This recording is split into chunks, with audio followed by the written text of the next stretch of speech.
సిద్దిపేట జిల్లాలో నకిలీ విత్తనాలు, ఎరువుల సరఫరా జరగకుండా కట్టుదిట్టమైన చర్యలు తీసుకోవాలని అధికారులను జిల్లా కలెక్టర్ మను చౌదరి ఆదేశించారు.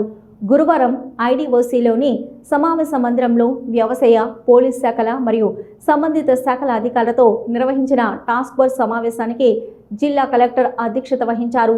ఈ సందర్భంగా కార్యక్రమాన్ని ఉద్దేశించి కలెక్టర్ మాట్లాడుతూ, జిల్లాలో ఋతుపవనాలు ముందస్తుగా రావడంతో రైతుల పొలాల సాగుపై దృష్టి మరలడంతో రైతుల దృష్టిని మరల్చి ఎక్కువ దిగుబడి ఆశను చూపుతూ దళారులు, వ్యాపారులు నకిలీ విత్తనాలను రైతులకు అంటగట్టే ప్రయత్నం చేస్తారని, ఆ విధంగా జరగకుండా జిల్లాలో టాస్క్ ఫోర్స్ కమిటీ పకడ్బందీ చర్యలు తీసుకోవాలన్నారు.